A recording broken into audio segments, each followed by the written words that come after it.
My wife's mentally ill sister tried to break us up by claiming my wife was cheating. Turns out, she was telling the truth. But me and my wife still got a restraining order against her and rebuilt our relationship. I was at a family BBQ when my son suddenly wanted to know about my man juice. It started off as any old day. We were having dinner with my in-laws, chopping it up and cooking steak. It was essentially the white picket fence dream I'd always wanted. Me and my son were alone toasting marshmallows in the living room, talking about, well, whatever it is 7-year-olds talk about. And out of nowhere, he asked me what a donor is. I was taken aback and asked if he had learned that word in school. He shook his head and told me Aunt Ashley had said it to my wife, her sister, and when he asked what it meant, she told him he'd learn when he's older. An answer that never satiated my son Mikey. Well, I had a pretty strict no lying policy, so I told him the truth. Watered down, of course. "Oh!" he shouted, while violently nodding his head. I smiled at his childish curiosity, but that's when he told me something that would ruin my marriage and change my life forever. "Daddy, are you mad at me? Mommy told me I'm not allowed to ask you questions anymore." He said it in such a shy, timid voice it broke my heart. But just before I could ask why he thinks that, his mom came in and kissed me. It melted me in the way it always does, and in the moment, I completely forgot what we were talking about. My son ran outside, and my beautiful wife told me how grateful she was to be with me. She reminded me that this is the life we always said we wanted, ever since we started dating in college. I smiled, and we reminisced about our first date together, how hard I tried to impress her, how I pretended to like every song she played, and how she added them to a playlist that she played 24/7 until I finally confessed 3 years later. We kissed, and it still felt as electric to me as the first day we met. We went outside and played with our son before going home and heading to bed, but while I lay there, with my arms around her, I couldn't shake this nagging feeling in my chest, because whenever I was around, my wife always encouraged my son to ask questions. We had decided a long time ago not to cut our son's childhood short like ours was. None of the puzzle pieces were clicking.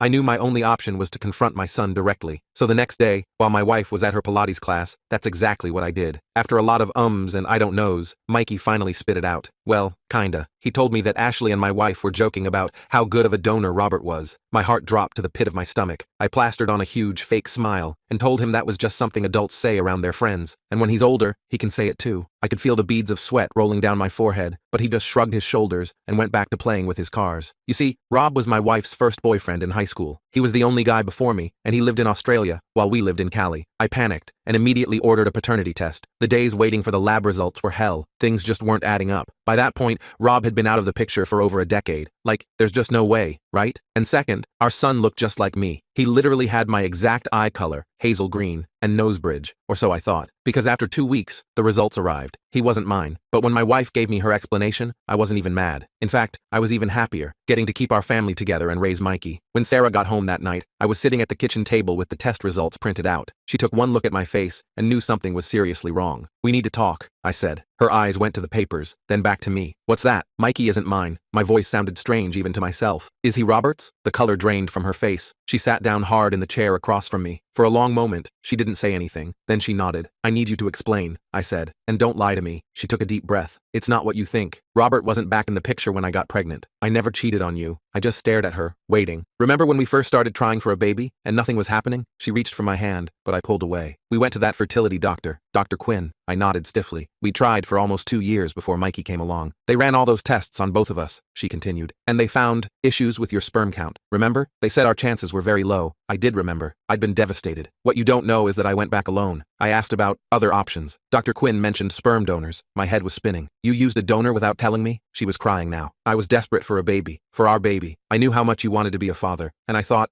if I used someone who looked like you, so you picked your ex-boyfriend?" My voice rose despite myself. "No. God, no. It was completely anonymous. I never knew who the donor was." I pointed to the papers. "Then explain what Mikey overheard. About Robert being a good donor." Sarah wiped her eyes. "That was about Robert Miller, Ashley's co-worker. He donated bone marrow to his niece. We were talking about how brave he was." The explanation hit me like a truck. It made perfect sense. Ashley worked at a pediatric hospital. They'd been having a normal conversation, and my paranoid brain had jumped to the worst conclusion. "But Mikey said Ashley told him not to ask me questions," I said, still needing to understand. Sarah looked confused. "I would never tell him that. Never. That doesn't make any sense. You know how important open communication is to both of us. We talked for hours that night. We cried. We fought. But in the end, I realized something important. Mikey was my son. Biology be damned. I'd raised him. I loved him. Nothing could change that. Sarah and I still had a lot to work through. The lie had damaged our trust. But when I looked at our family, the one we'd built together, I knew it was worth fighting for. The decision to forgive Sarah was the hardest I'd ever made. But seeing Mikey's face light up when I came home from work that evening, yelling "Daddy," and launching himself into my arms, how could I walk away from that? I told Sarah we'd work through this together, but we needed complete honesty moving forward. For a few weeks, things seemed okay. We went to a marriage counselor, Dr. Jennifer, who specialized in family secrets and rebuilding trust. She had a warm office with comfortable chairs and gentle lighting that somehow made difficult conversations feel less threatening. Sarah patiently answered all my questions about the donor process. I learned she'd chosen someone with my physical characteristics, height, eye color, even my damn blood type. She'd thought of everything except telling me the truth. I just wanted us to have our family, she kept saying, tears streaming down her face. I was afraid you'd leave if I told you we needed a donor. Honestly, that hurt worse than the lie itself. Did she really think I was that shallow? But Dr. Jennifer helped me understand Sarah's fear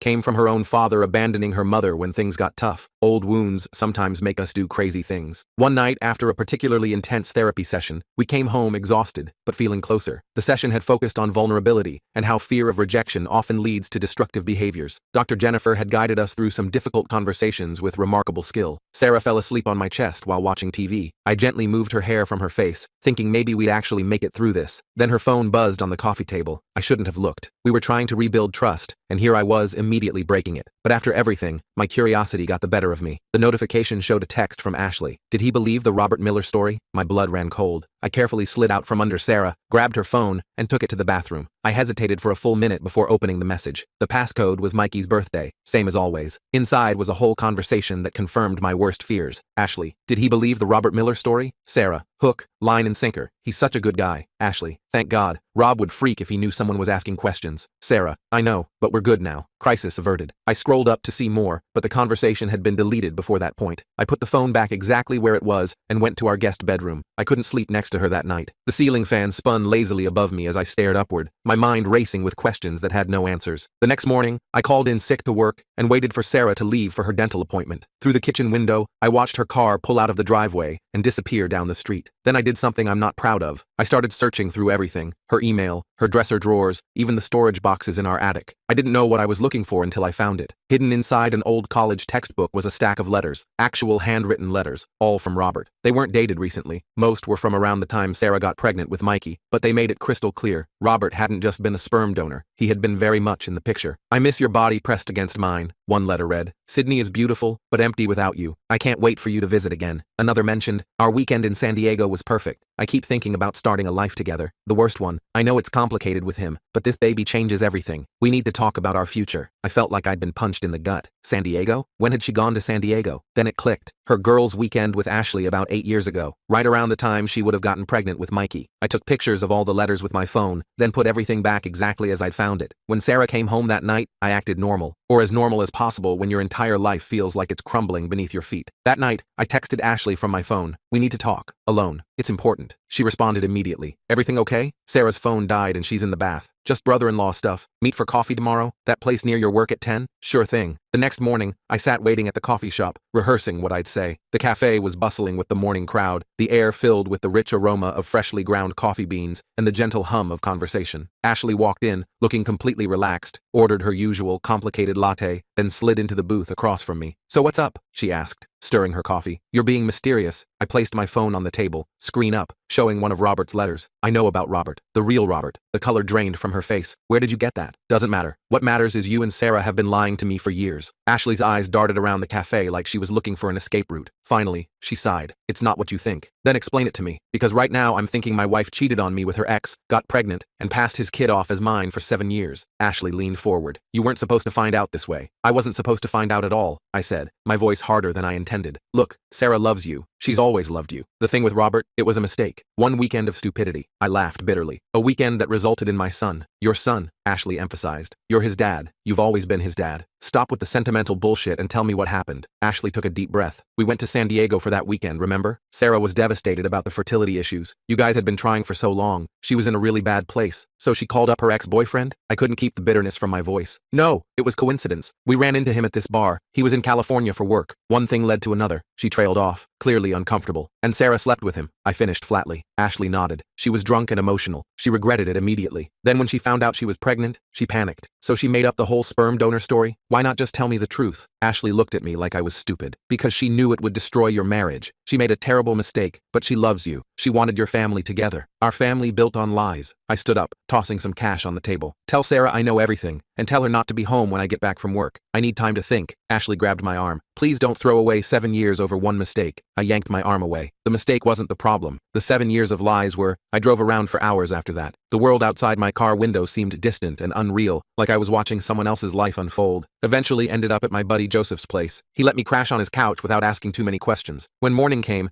I had 37 missed calls and texts from Sarah. I finally texted back, I know about San Diego. I know Robert is Mikey's biological father. I need space. Her response was immediate. Please come home. Let me explain. Don't throw away our family. That word, family, hit me hard. Because despite everything, we were still a family. And there was Mikey to consider. I couldn't just disappear from his life because of Sarah's betrayal. I went home that evening to find Sarah sitting on our porch steps. Her eyes were red and puffy from crying. She stood when my car pulled in, but didn't approach. Where's Mikey? I asked, keeping my distance. With my parents. I thought we needed to talk privately. I nodded and followed her inside. Our house felt strange, like I was visiting someone else's life. Family photos mocked me from every wall. Was anything real? We sat on opposite ends of the couch. Sarah pulled out a folder and placed it on the coffee table between us. Before you say anything, I need you to see these, she said. Inside were medical documents from 8 years ago, fertility test results, doctor notes, and a signed agreement from a sperm bank. I didn't lie about using a donor, she said quietly. I did go to the clinic. I did choose someone with your characteristics. I did get inseminated there. I stared at the papers, confused. But Robert, happened 2 weeks before the procedure. Her voice cracked. It was one terrible night, not a weekend. Ashley lied to protect me. I was at rock bottom about our fertility issues. I ran into Robert by chance at a bar when I was alone in San Diego. I got drunk. I made the worst mistake of my life. I struggled to process this new information. Then why all the letters? Why was he talking about the baby? Sarah looked confused. What letters? I showed her the pictures on my phone. Her eyes widened, then narrowed. These aren't real, she said firmly. I haven't received letters from Robert, ever, and he definitely never knew about the pregnancy. They were in your college textbook in the attic. She shook her head. I donated all my college books years ago. This doesn't make sense. Now I was thoroughly confused. If the letters are fake, who put them there? And why? Sarah's face suddenly changed as realization dawned. Ashley, check the postmarks. I zoomed in on the photos. There were no postmarks on the envelopes. No stamps either. Why would Ashley do this? I asked. Sarah looked sick. I think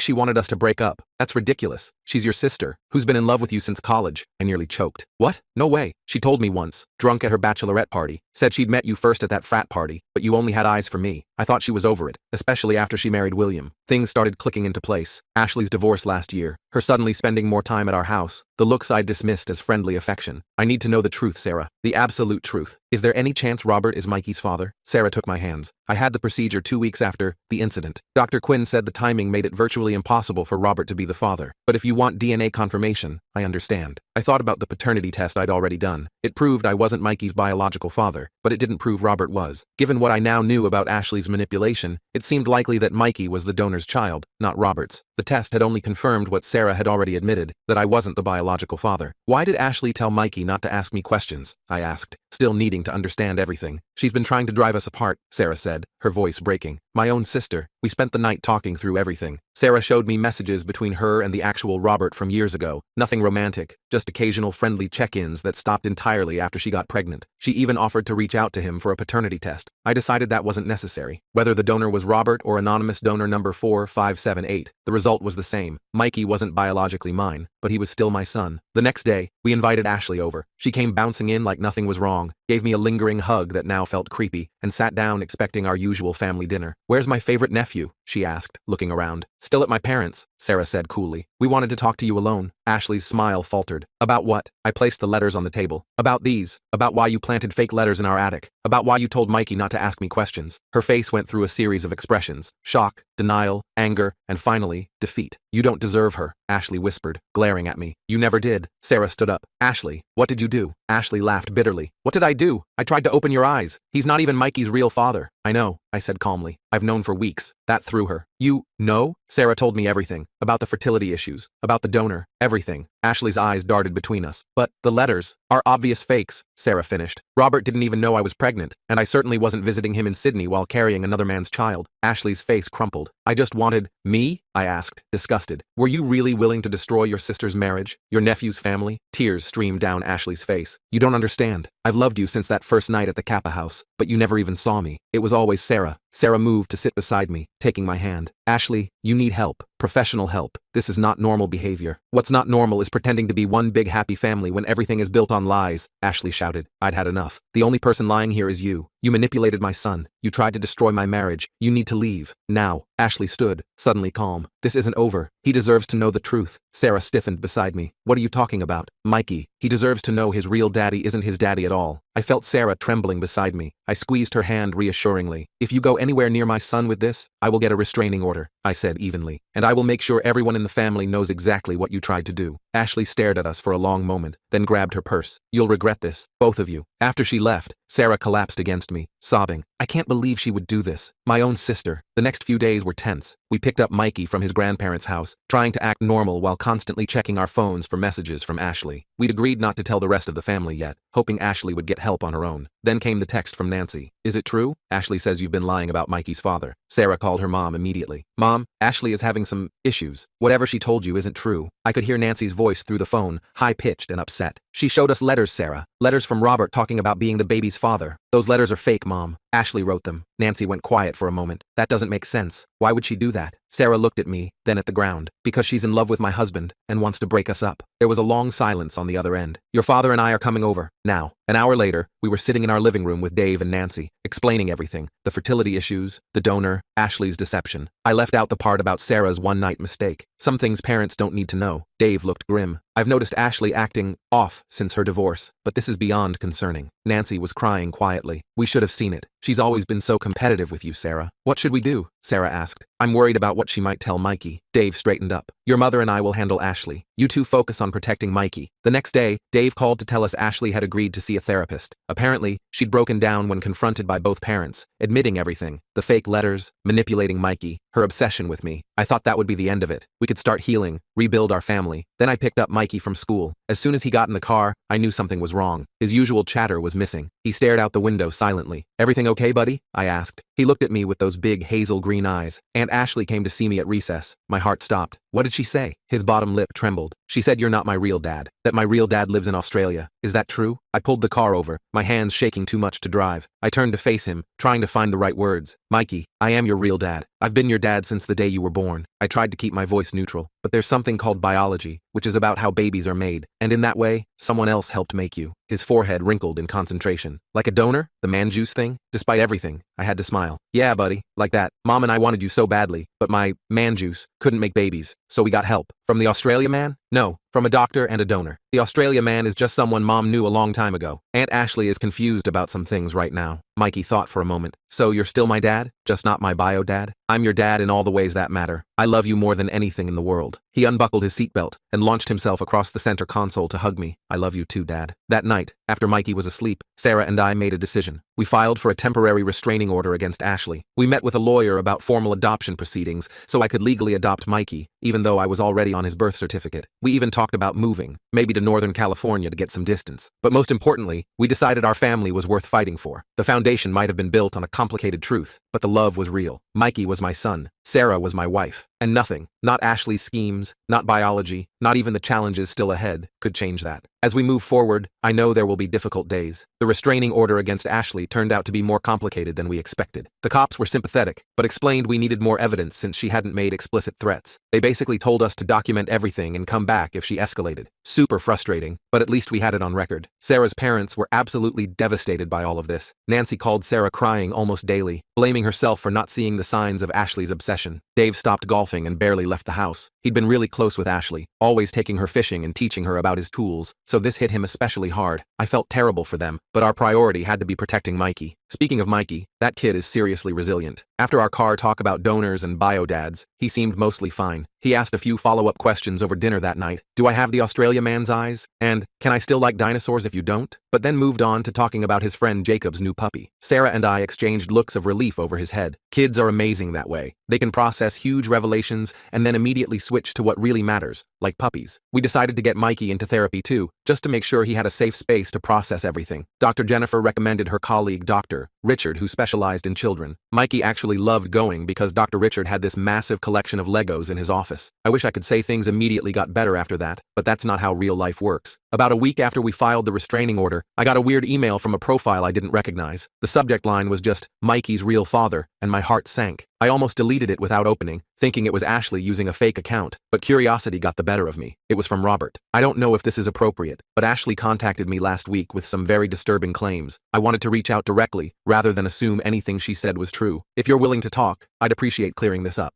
I showed Sarah immediately. She went pale and sat down hard on the couch. She actually contacted him? This is insane. Should I respond? I asked. Sarah nodded. We need to know what she told him. So I wrote back, keeping it brief. I told him Ashley was having some mental health issues and had been making false claims about our family. I mentioned we had a restraining order pending against her, stretching the truth a bit, and asked what exactly she'd said. His response came the next morning. Apparently, Ashley had messaged him on Facebook, claiming that Sarah had secretly used him as a sperm donor without his knowledge, that I had just found out, and that Mikey wanted to meet his real dad. She'd even sent him pictures of Mikey from her phone. I want to be clear, Robert wrote. I never donated sperm to Sarah or anyone else. I haven't seen Sarah since that random run-in San Diego years ago. Ashley's story made no sense, but she seemed so convinced I thought I should check. I showed Sarah, and she immediately started typing a reply from my account. She explained the whole situation, her fertility issues, using an anonymous donor, Ashley's obsession with me, and her attempts to break up our family. She apologized for dragging him into our drama and assured him he had absolutely no connection to Mikey. Robert responded with obvious relief. He was married with twins in Sydney and had zero interest in any paternity drama. He also mentioned that Ashley had been messaging him increasingly bizarre things over the past few days, and he'd already blocked her. He wished us well, and that was that. One crisis averted, but Ashley wasn't done yet. The next weekend, we took Mikey to the park to give Sarah's parents a break from their Ashley stress. We were watching Mikey on the monkey bars when Sarah suddenly grabbed my arm. She's here, she whispered. I looked around and spotted Ashley sitting on a bench about 50 feet away, just watching us, not approaching, not calling out, just staring. I'm calling the cops, I said, pulling out my phone. Wait, Sarah said. Let me try talking to her first. Maybe seeing her in person will help me understand what's happening. I didn't like it, but I nodded. I'll stay with Mikey. First sign of trouble, I'm calling. Sarah walked over to Ashley, and I positioned myself between them and Mikey, keeping him distracted with promises of ice cream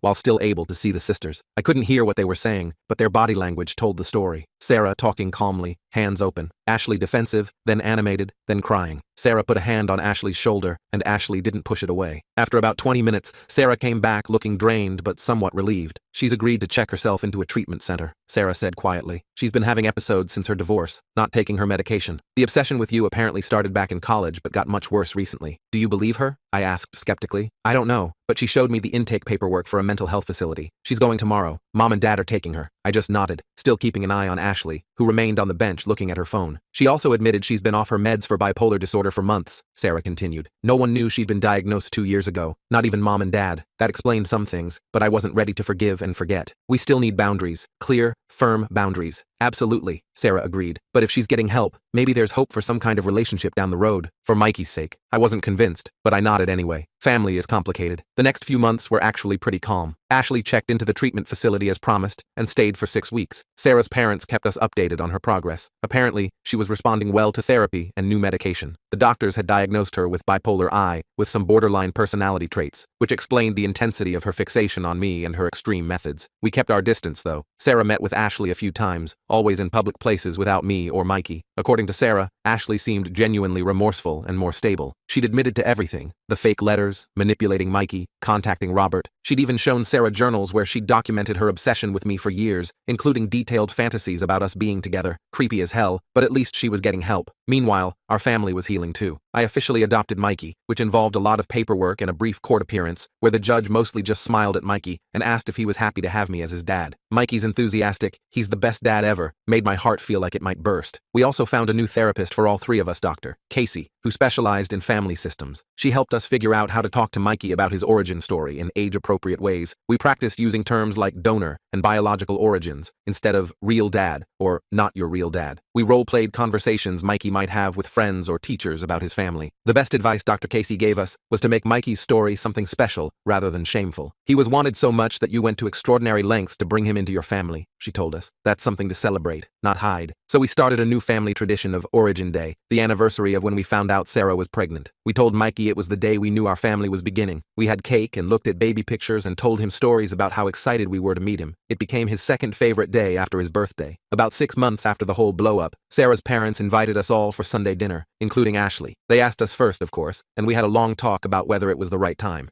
Eventually, we decided to go, but with clear boundaries. No time alone with Mikey, no bringing up the past unless in a therapeutic context, and we would leave at the first sign of trouble. That dinner was tense, but ultimately okay. Ashley looked different, calmer, less manic energy. She apologized to me privately, not making excuses, but acknowledging the pain she'd caused. She gave Mikey a new dinosaur book, but didn't try to hug him or get too close. She mostly talked with her parents while Sarah and I kept Mikey occupied. Small steps. Things weren't perfect after that, but they slowly improved. Ashley moved to Sacramento for a fresh start and a new job, which honestly was a relief. The distance helped everyone. She still came home for major holidays, and each time got a little less awkward. Sarah maintained a cautious relationship with her, mostly through texts and occasional phone calls. I kept my distance, but stayed civil. As for Sarah and me, rebuilding trust takes time. We still had moments where the past would creep in. I'd see her texting and wonder what secrets she might be keeping. Or she'd notice me looking at Mikey pensively and worry I was questioning my place in his life. But those moments became less frequent. We found ways to strengthen our relationship outside of the crisis. We started doing weekly date nights, something we'd abandoned when Mikey was born. We took an actual vacation, just the two of us, while Mikey stayed with Sarah's parents. We even took a cooking class together, though we both sucked at it, and ended up ordering pizza most nights anyway. Dr. Jennifer helped us figure out the root issues in our relationship. Sarah's fear of abandonment that led her to hide things. My tendency to idealize our life instead of facing problems head on. We weren't perfect, but we were working on it. The adoption papers came through officially on Mikey's 8th birthday. We hadn't planned it that way, just a coincidence of court scheduling, but it felt right. We didn't make a big deal about it in front of his friends at his dinosaur-themed party. But that night, after everyone left, we gave him a special gift, a storybook I'd made about a boy who was so loved that his parents found a magical way to bring him into their family. That's like me, right? Mikey asked, looking up from the hand-drawn pages. I was so wanted you got a donor. Exactly like you, I told him, my throat tight with emotion. You were worth everything. He hugged me then, sticky with cake and overtired from his party. I'm glad you're my dad, he whispered. The bio dad just made me, but you do all the real dad stuff. I held him a little tighter, meeting Sarah's eyes over his head. She was crying silently, but smiling too. That night, after Mikey was asleep, Sarah and I sat on our back porch with glasses of wine. The stars were out, and our neighborhood was quiet, except for the distant sound of someone's wind chimes. We made it, Sarah said softly, leaning against my shoulder. I wasn't sure we would. Me neither, I admitted, but I'm glad we did, and I meant it.